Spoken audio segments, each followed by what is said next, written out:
त्यांची मी ओळख फक्त करून देतो. संजय ढगे आलेले आहेत शहापूर, त्याच्या शेजारी आहेत निखिल जाधव शहापूर, मराठी कल्याण, त्याच्या शेजारी शंकर बोर्डे, संदेश भोईर आले बोरिवलीवर, गिरीश लटके आले कल्याणवरून, रमेश चव्हाण आले नाशिकमध्ये आणि पाठीमागे स्नेहा राणी आहेत ते आलेत मुंबईवरून, आणि रजनी ताली आताही आल्या त्या पण मुंबईवरून.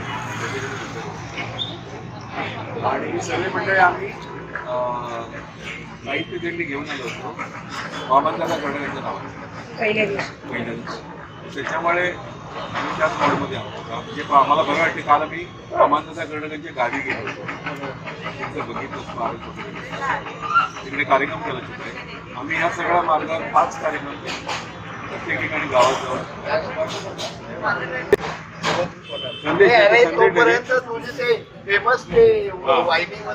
आपली नाही का काल म्हटलेली माझ्या लोकांचा शिक्षक त्याचं म्हटलं काल नाही म्हटलं तिकडे दुसरं म्हटलं ना. नाही यांनी कुठं ऐकलं कालपासून? तुम्ही नाही ऐकलं? नाही मग तुमचं माझं दुसरं ते ऐकलंच नाही. तुम्ही माझंच आहे ते. अगदी काय मालिकेने घेतलं रे. पण आता सवयीने मी पण मला गातो. चांगले गातो. चांदणीचा हुल होती गोवड्या पावली, मापनी ओलांडले गेली भातुकडी, खेळण्यास होते वय अंगणाची होती सय, सोहळ्या मनात माझ्या वरे नभाचा आशय, ठबकले कुंभारात मी पाहुणी नवी पाट, जणू जन्मले नव्याने भरता मळवट, हाती अमृताचा वसा साथ देई माझा सखा, याच्या कृतार्थ डोळ्यात फुले उंच माझा झोका, उंच माझा झोका, फुले उंच माझा झोका. आधी कुंडीतल्या फुलझाडांना पाणी द्यावं ही आधी कविता लिहावी. आधी कुंडीतल्या फुलझाडांना पाणी द्यावं ही आधी कविता लिहावी. आधी काय सुचलंय याला न्याय द्यायला हवा. आधी काय सुचलंय याला न्याय द्यायला हवा. असाही एक निर्दयी विचार मनात आला की फुलझाडे काही मरणार नाहीत लगेच. असाही एक निर्दयी विचार मनात आला की फुलझाडे काही मरणार नाहीत लगेच, पण कविता निष्ठून जाऊ शकते. पण कविता निष्ठून जाऊ शकते. तिच्या जन्माची वेळ ही तिच्या मृत्यूची असते. तिच्या जन्माची वेळ हीच तिच्या मृत्यूची असते. किरकोळ वेळ निघून जाण्याच्या वेळेशी सुरू आहे लढा. किरकोळ वेळ निघून जाण्याच्या वेळेशी सुरू आहे लढा. एक मात्र नक्की, एखादं फुलझाड ताजे राहण्यासाठी केलेल्या सत्कर्मानंतर सुस्तील अनेक शब्द बसा बसा. एक मात्र नक्की, एखादं फुलझाड ताजे राहण्यासाठी केलेल्या सत्कर्मानंतर सुस्तील अनेक शब्द बसा बसा. नाहीतर असंही करता येईल, कवितेत घालावे ओढून तोडून पाणी, कवितेत घालावे ओढून तोडून पाणी आणि फुलझाडांना द्यावे सोलून शब्द. कवितेत घालावे ओढून तोडून पाणी आणि फुलझाडांना द्यावे सोलून शब्द. बहरणं तर दोन्ही ठिकाणी आहे. बहरणं तर दोन्ही ठिकाणी आहे. मुळातून टिकलेल्या जिवंतपणावर. आभाळ निळे फडफडते माथ्यावरती, ही गावाकडून येताना केलेली कविता आहे. आभाळ निळे फडफडते माथ्यावरती, आणि खाली तुझे आभास मदत कवरती. आभाळ निळे फडफडते माथ्यावरती आणि खाली तुझे हे आभास मदत कवरती. ही हिरवी शाही वनराईची पळते, ही वाट तांबडी गत जन्मावर वळते.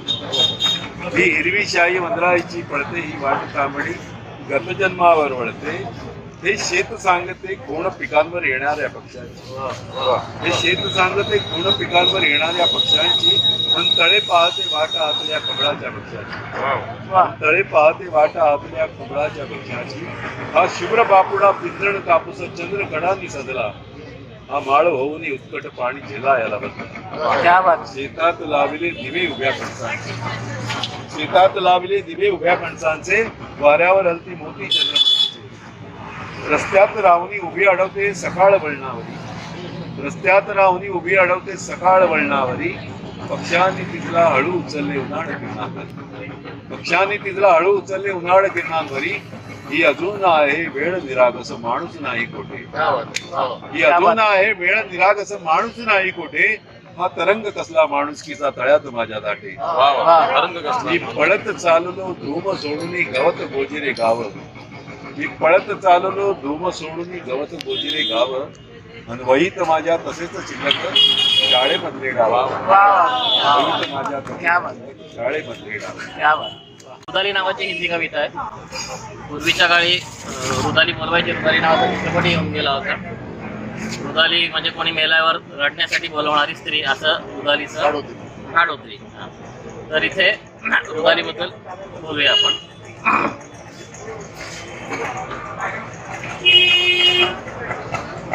कपड़ा कपड़ा इकट्ठा करके कफन सिलाई गई, कपड़ा कपड़ा इकट्ठा करके कफन सिलाई गई, एक कवि की मौत पे किसी रोना नहीं आया तो रुदाली बुलाई गई. क्या बात, क्या बात. एक कवि की मौत पे किसी रोना नहीं आया तो रुदाली बुलाई गई. दरवाजे के चौखट पे आती ही वो चौकी, दरवाजे के चौखट पे आते ही वो चौकी, कवि की लाश देख के बोली कि मेरे आंखों में जब आंसुओं की कमी महसूस होती थी, मेरे आंखों में जब आंसुओं की कमी महसूस होती थी, कम वक्त इसी की कविताएं पढ़ के तो मैं रोती थी. कम वक्त इसी की कविताएं पढ़ के तो मैं रोती थी. कुदरत ने भी कैसा दिन दिखलाना था, कुदरत ने भी कैसा दिन दिखलाना था, जिसने रोना सिखाया क्या उसी के काम आना था, जिसने रोना सिखाया क्या उसी के काम आना था. कहने वाले तो कहते हैं कि इसका नसीब ही खोटा है, कहने वाले तो कहते हैं कि इसका नसीब ही खोटा है. मैं कहती हूँ उसके लिए रोने की क्या जरूरत जो आंसुओं के सेज पे लेटा है. मैं कहती हूँ उसके लिए रोने की क्या जरूरत जो आंसुओं के सेज पे लेटा है. कभी किसी ने पूछा कि कवि किसका अपनाया गया था, कभी किसी ने पूछा कि कवि किसका अपनाया गया था. अरे उससे क्या कफन चढ़ाते हो जो जिंदगी भर दफनाया गया था, अरे उसे क्या कफन चढ़ाते हो जो जिंदगी भर दफनाया गया था. एक पल के लिए आंखों के सामने से धुल गई, एक पल के लिए आंखों के सामने से धुल गई. आज पहली मौत ऐसी पाई जहां मैं रोना ही भूल गई, आज पहली मौत ऐसी पाई जहां मैं रोना ही भूल गई. इसकी आवाज तो मैं मरकर भी सुन सकती हूँ, इसकी आवाज तो मैं मरकर भी सुन सकती हूँ. अरे ये गालिब न सही इसकी प्रेमिका तो बन सकती हूँ. क्या बात. अरे ये गालिब न सही इसकी प्रेमिका तो बन सकती हूँ. इसके मूरत को अपने दिल में बिठाऊंगी, इसके मूरत को अपने दिल में बिठाऊंगी. अपने हाथों से आज इसकी अर्थी उठाऊंगी, अपने हाथों से आज इसकी अर्थी उठाऊंगी. बरसों बाद आज फिर अनहोनी हो रही है, बरसों बाद आज फिर अनहोनी हो रही है. और तुम मैं न रोए तो क्या हुआ, तुम मैं न रोए तो क्या हुआ. जरा आंखें फाड़ के देखो इसकी कविताएं रो रही है, इसकी कविताएं रो रही है, कविताएं रो रही है. सुना था यहाँ पर राम पहले आए थे. कल आश्रम सम्मेलन के अंदर जावेद जी ने कहा यहाँ पर राम आए और हिंदी का माहौल शुरू हो गया है. मेरे कफन को यूं सस्ता मत समझना दादा, मेरे कफन को इतना सस्ता मत समझना, मेरे मौत को हंसते जख्म समझना, मेरे मौत को हंसते जख्म समझना. आऊंगा तेरे घर तक ये भी वादा है, आऊंगा तेरे घर तक ये भी वादा है. बंदूक तुझे प्यार से मारूंगा ये भी वादा है. आऊंगा घर तक ये वादा है, बंदूक तुझे मारूंगा ये वादा है. पर तेरी मेरी बीवी का क्या करूं, पर तेरी मेरे बीवी का क्या करूं. बुर्का उतार के देख, बुर्का उतार के देख जख्म उसे कहाँ है. बुर्का उतार कर देख जख्म उसे कहाँ है. सिंदूर को मत देखना, उजड़ गया है। सिंदूर को मत देखना, उजड़ गया है। सियासती के गलियों में यही हो रहा है, सियासती के गलियों में यही हो रहा है।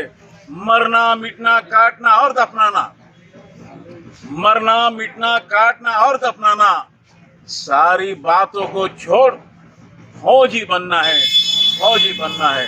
मौत तो फिर गले लगाना है, मौत तो फिर गले लगाना है। क्या बात, क्या बात, वाह. बहुत बहुत शुक्रिया। थोडस वेगळं जातो मी, हिंदीत जातो पहिल्यांदा, मग मराठीत बोलतो.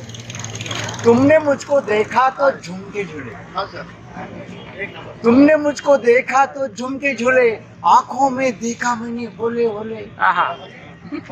तुमने मुझको देखा तो झुमके झूले, आंखों में देखा मैंने होले होले. ये ऐसा कैसा हो गया है किसको पता, नाना करके दिल क्या बोला मुझको बता. आहा.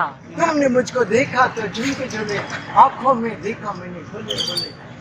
तुझको छू के मेरे पास हवा आया, तुझको छू के मेरे पास हवा आया, मैंने खबर उसको पूछ के संभाल लिया. तुझको छू के मेरे पास हवा आया, मैंने खबर उसको पूछ के संभाल लिया. अरे प्रीत भरी कामना साथ ले, प्रीत भरी कामना साथ ले, जिंदगी को आखिर तक अपना ले. अरे तुमने मुझको देखा तो झुमके झूले, आंखों में देखा मैंने होले होले. क्या बात, वाह. हिंदी आम्ही मराठीत आता की आजची जी स्थिती आहे, पुरातन तत्व विभाग आणि आम्ही सर्व असं दाखवाया जुन्या खुणा गावाच्या नाही उरल्या, दाखवाया जुन्या खुणा गावाच्या नाही उरल्या. बुजले सारे सारे खंदक, अवशेष ना काही उरले, विस्तारल्या शहराने पूर्व वैभव सारे सरले. छायाचित्रे पाहून आता जुने घ्यायचे मनी जाणून, जुने गाव होते असे होते आता पहा संग्रहातून. त्या तिथे ना होते भुयार, थेट रस्ता गोंदेश्वरी, या इथे राजे यादव भोगत होते वैभवश्री. ते तिथे स्वामी चक्रधर ज्ञानेश्वर येऊन गेले, ते तिथे स्वामी चक्रधर आणि ज्ञानेश्वर येऊन गेले. हो तिथेच आता मोठे हॉटेल बांधून झाले, हो तिथेच आता मोठे हॉटेल बांधून झाले. जुने देवालय कशाला हवे, जुने देवालय कशाला हवे, ओ मनात व्हावे भक्त भोई. या इथूनच दर्शन घ्या, देव कुठे गेला नाही, या इथूनच दर्शन घ्या. क्या बात, देव कुठे क्या बात. गेला नाही. वाह. रुबाई आहे. रुबाई कविता प्रकार सगळा माहित असेल की हायकू, रुबाई, चारोळ्या सगळं माहिती आहे ना. रुबाईमध्ये काही हिंदीचा काही त्यामध्ये समावेश असतो, पण शब्द असे थोडे त्याला म्हणतो की चपलक बसणारे यामध्ये वापरले जातात, त्याचं रुबाई म्हणतात. मराठी कवितेमध्ये अनेक कवी कवितेचे प्रकार आहेत. एक रुबाई होता. माणसांना अस्मितेचं भान यावे लागते, माणसांना अस्मितेचे भान यावे लागते, पाय चाटून शॉपद आणि इन्सान व्हावे लागते. मग उद्याचा सूर्य पाय घालतो लोटांगणे, मग उद्याचा सूर्य पाय घालतो लोटांगणे. दोस्तो आधी कळ्यांचे दाण द्यावे लागते, आधी कळ्यांची दाण द्यावी. क्या बात. अशा रुबाया हे सगळ्यांना अगदी चपलक बसणारे असतात. शब्दांच्या कळा ज्याला म्हणतो आपण, ती अगदी वेळसंवाद करणारे असतात. तीच ती खरी कविता होत असते. आणि काल म्हणाले ना, शब्दांचा मला वाटते कदम म्हणाले, शब्दांचा खेळ, शब्दांशी खेळता आलं पाहिजे. तो कसं खेळता आलं पाहिजे, तुमच्या तब्येतीने खेळता आलं पाहिजे, इतरांच्या तब्येतीने खेळता नाही आलं पाहिजे. कविता ही तब्येतीनं म्हणजे आपल्या प्रकृतीवर डिपेंड करते, आणि तुमच्या स्वभावाची वृत्ती जी असते ना ती कवितेमध्ये उमटत असते. स्वभावाची वृत्ती जी असते ती कविते उमटत असते. साधा शांत माणूस असेल, अगदी मितभाषी असेल, तशी कविताची मितभाषी येते. थोडासा रागीट स्वरूपात असेल, अगदी क्रांतिकारी शब्दांच्या कवितेमध्ये येत असते, तसंच ती उतरते कवितेमध्ये. आणि मला असं वाटतं की कविता ही इतकी सोपी नाही आहे. जे लोक आजकाल अलीकडची पिढी समजतात की कविता केव्हाही लिहायची, असं नसते. कविता ही मूड असते, कविता ही मूड असते, कविता ही मूड असते. आपण ठरवलं तर कविता असते, नाही तर इतरांसाठी ते कविता नसते. आपल्याला जे जाणवतं ते जाणवणं म्हणजेच कविता असते. ते स्पंदनातून त्याला बरोबर. तो मैं थोड़ा हिंदी में लिखती हूँ, चलेगा तो फिक्स करके लिखती हूँ. कल बरसात हो गई, अचानक बारिश हुई, तो किसी का जोर से फिर से आग उठा है, तो उसको क्या लगता है उस बारे में लिखी है मैंने कि ये बारिश भी कमाल करती है। यहाँ पर देखिएगा मैडम साहब उनको क्या दिखा ओके, ये बारिश भी कमाल करती है, न मनाने देती है न सताने देती है। ये बारिश भी कमाल करती है, न सीने से लगाने देती है न हाथों में पैमाने देती है। ये बारिश भी कमाल करती है। अब उसकी जो ख्वाहिशें और जाग रही है, तो वो कहता है काश तेरी जुल्फों के साए में, काश तेरी जुल्फों के साए में मैं भी सवार लेता अपने कुछ ख्वाब। काश तेरी जुल्फों के साए में मैं भी सवार लेता अपने ख्वाबों को, और उन गेसुओं की बरसती बूंदों में भिगो देता अपने अरमानों को। और उन गेसुओं की बरसती बूंदों में भिगो देता अपने अरमानों को, न सीने से लगाने देती है न सताने देती है। ये बारिश ये कमाल करती म्हटलं की पाऊस आलाच, त्यामुळे मी पावसावर कविता ऐकते. माझ्या कवितेचं शीर्षक आहे रात्र पावसाची. रात्र पावसाची मजला स्मरत असते कधी कधी, रात्र पावसाची मजला स्मरत असते कधी कधी, लोचनी नभ माझ्या उतरत असते कधी कधी, लोचनी नभ माझ्या उतरत असते कधी कधी.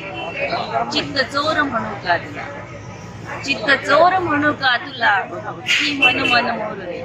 चित्त चोर म्हणू का तुला, की मन मन मोर रे. पंख मनाचे माझ्या पसरत असते कधी कधी, पंख मनाचे माझ्या मी पसरत असते कधी कधी. चिंब तू चिंब मी आणि चिंब पाऊस मनातला. चिंब तू चिंब मी आणि चिंब पाऊस मनातला. काळीज भर माझ्या या बरसत असतो कधी कधी, काळीज भर माझ्या या बरसत असतो कधी कधी. कातर वेळी मेघांचा कल्लोळ दाटून येता, कातर वेळी मेघांचा कल्लोळ दाटून येता. मुंका मनात माझ्या गरजत असतो कधी कधी, मुंका मनात माझ्या गरजत असतो कधी कधी. शेवटच्या ओळी आहे, मृदगंधांनी देह सारा गंधाळतो माझा, मृदगंधांनी देह सारा गंधाळतो माझा. आणि अत्तराचे भाव येथे घसरत असते कधी कधी, अत्तराचे भाव येथे घसरत असते कधी कधी. रात्र पावसाची मजला स्मरत असते कधी कधी, लोचनी नभ माझ्या उतरत असते कधी कधी. एक गजल सादर करते. असे वाटते मनासारखे मस्त जगावे असे वाटते, मनासारखे मस्त जगावे असे वाटते. पंख लावणी नभी उडावे असे वाटते. आयुष्याचा गोणपाठ मी विणते आहे, आयुष्याचा गोणपाठ मी विणते आहे. सुखदुःखाला गुंफत जावे असे वाटते, सुखदुःखाला गुंफत जावे असे वाटते. दुनियेमधली दुनियादारी सोडून द्यावी, दुनियेमधली दुनियादारी सोडून द्यावी. फक्त स्वतःवर प्रेम करावे असे वाटते, फक्त स्वतःवर प्रेम करावे असे वाटते. फिरताना मी संत वाहत्या नदी सारखी, फिरताना मी संत वाहत्या नदी सारखी. झुळझुळणारे पाणी व्हावे असे वाटते, झुळझुळणारे पाणी व्हावे असे वाटते. गान कोकिळा गाणे गाते दुःख विसरते, गान कोकिळा गाणे गाते दुःख विसरते. मीही आता गाणे गावे असे वाटते, मीही आता गाणे गावे असे वाटते. आयुष्याशी लढणे मजला जमले नाही, आयुष्याशी लढणे मजला जमले नाही. पण शांतीचे युद्ध लढावे असे वाटते, पण शांतीचे युद्ध लढावे असे वाटते. आणि शेवटचा शेर आहे, हृदयावरती प्रेमाचे मी वार झेलले, हृदयावरती प्रेमाचे मी वार झेलले. पलटवार मी त्यास करावे असे वाटते, पलटवार मी त्यास करावे असे वाटते.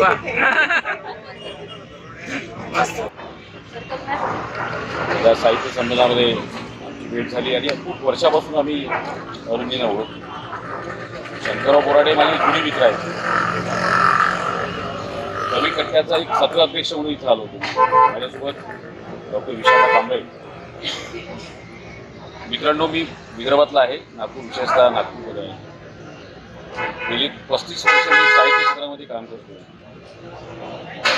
6-5 पुस्तकं आहेत, कविता संग्रह आहेत, अभ्यासक्रमाला कविता आहेत विद्यापीठामध्ये, दोन्ही अभ्यासक्रमामध्ये आहेत, BCom आणि BSW अभ्यासक्रमामध्ये. माझ्या विषयावरी PhDचा अभ्यासक्रम चालू आहे. माझ्या कवितेचं शीर्षक आहे वादळ. वादळाच्या लेकराला.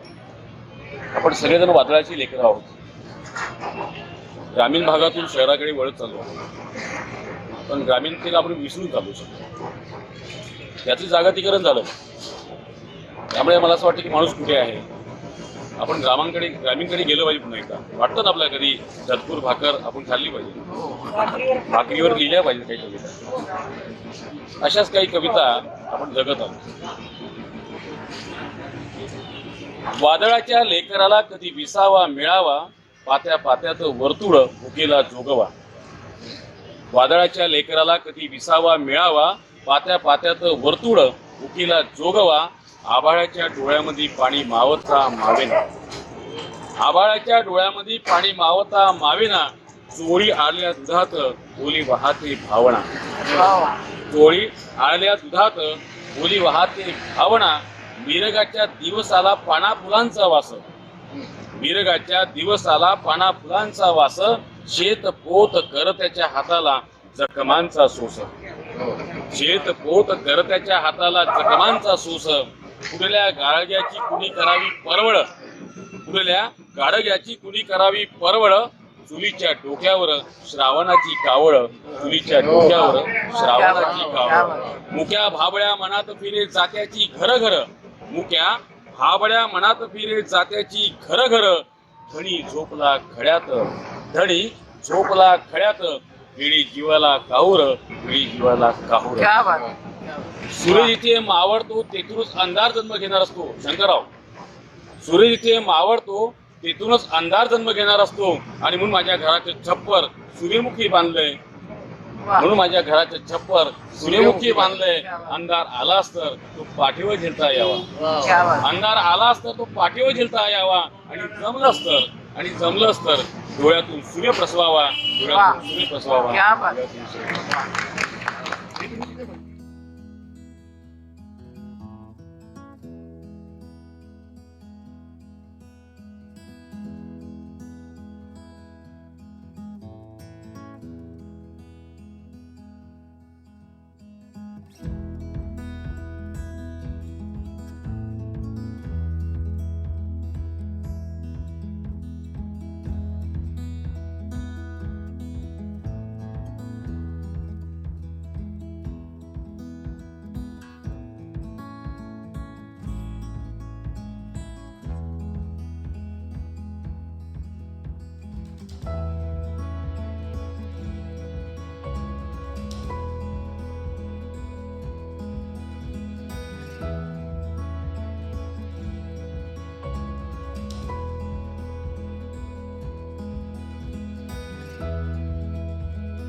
बालाजीचं मंदिर आहे नाशकाचं. साधारण 300-350 वर्षाचा इतिहास आहे. हा इतिहास असा आहे की त्याची मूर्ती ते पूजा करतायत. माझे बंधू आहेत ॲडव्होकेट हरीश. ती जी भगवती मूर्ती आहे तर ती आमच्या पूर्वजांना विश्वास पाहिजेच आहे. आणि सगळे साहित्य आहेत तुमच्याकडे नाशिकला आहे. ती बदली जी मूर्ती आहे ती आमच्या पूर्वजांच्या तपस्येने ताम्रपल्ली नदीत मिळाली आहे. तिरुपतीच्या डोंगराला ते जुन्नरला राहिलं. याच्यावर शिक्केबरोबर कार्यरत होते. पण मुघलांचं आक्रमण झालं. फक्त आदित्य आले. अनेक वर्ष ते आधी उत्तरेत आणि मग दक्षिणेत. आणि मग तिकडे देवाला म्हणाले की आता कुठलं होतं दर्शन दे. देव म्हणाले या नदीला चालत राहा. तिथे पाय थांबतील. मग ते आमच्या इतिहासात असं खूप वर्णन आहे. देवाची कशी परीक्षा घेतली, काय घेतली. आणि बरोबर एका ठिकाणी त्यांना पाय पुढे टाकले ना. त्या सूर्याला अर्घ्य देत असताना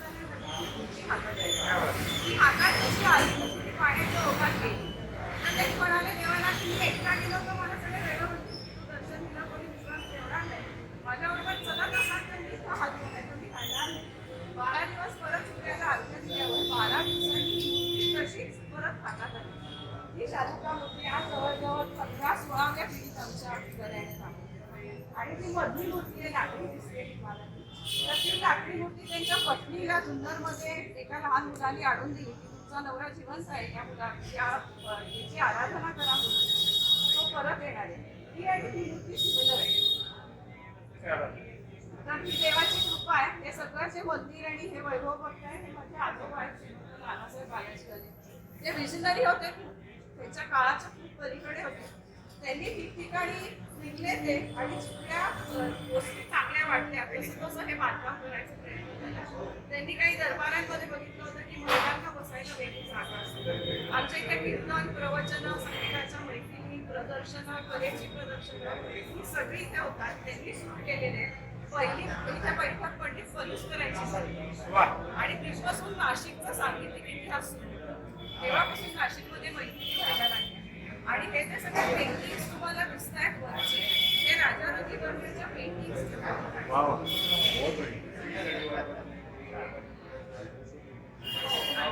आणि ते तेव्हापासून म्हणजे अगदी पटणाच्या स्पर्धापासून पाककलेच्या स्पर्धा, मूर्तिकलेची प्रदर्शनं, चित्रकलेची प्रदर्शनं, नाशिकमध्ये जेवढे कोणी चित्रकार आहेत ते पण सांगू शकतील की ते सगळे इथे येत आणि त्यांना एक प्लॅटफॉर्म मिळत. तर तेव्हाचे जे ब्रिटिश कलेक्टर होते त्यांनी माझ्या आजोबांना सांगितलं की आपण एक आर्ट सोसायटी फॉर्म करू.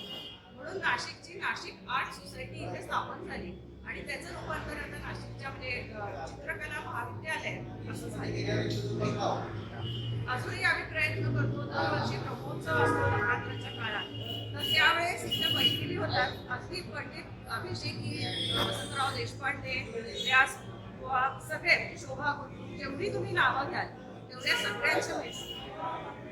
अजूनही त्याच भावनेने लोक येतात. गावातली लोक सगळे मिळून येऊन उत्सव करतात. काल तुम्ही सांगितलं असतं मी शिस्तबद्ध विद्यार्थ्यासारखा 5 वाजता तुमच्या बरोबर आलो आता असतो. असं ठरलं आहे की खास ते मी खास मॉर्निंग वॉक या आपला जो हेरिटेज वॉक साठी येतो की मी जगातली अनेक गावं पाहिली, उत्तरेतली पाहिली, दक्षिणेतली पाहिली, पण गावं ही सवडीनं पाहायची असतात आणि गावं आणि तिथला कला ही आवडीनं पाहायची असते.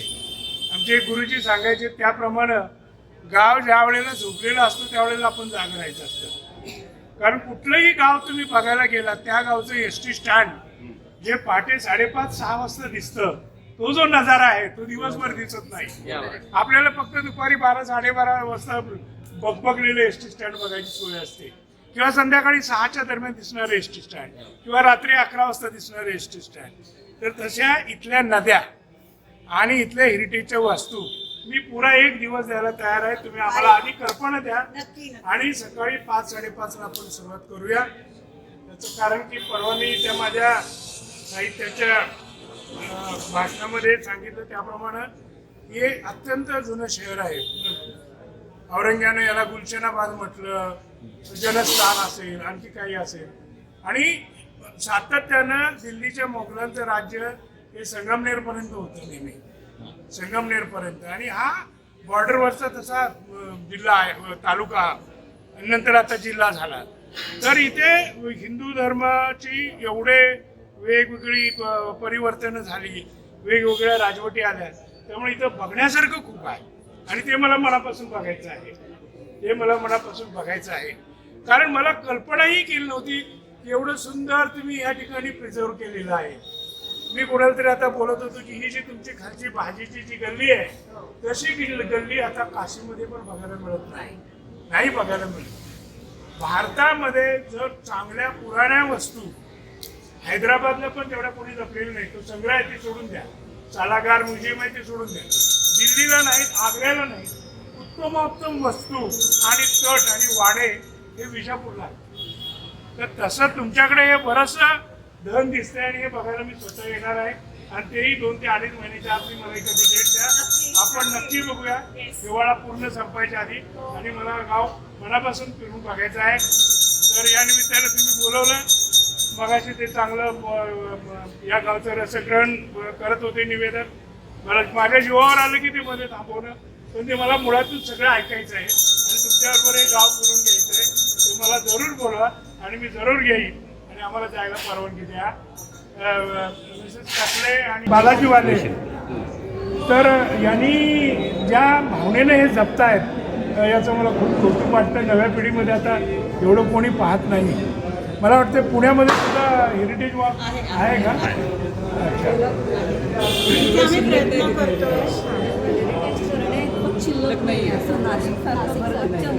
आपण पूर्ण एक दिवसाचा कार्यक्रम नक्की करूया. हो. राहुल डबीर, मुक्ताताई, नाही तुम्ही अशा पद्धतीने ठेवा की बाबा सकाळी जिथं गर्दी आहे ती ठिकाणं सगळी सकाळी करायची, हो हो तसाच कमी आपला गर्दीची प्रयत्न दुपारी असे, आणि मी नक्की येईन.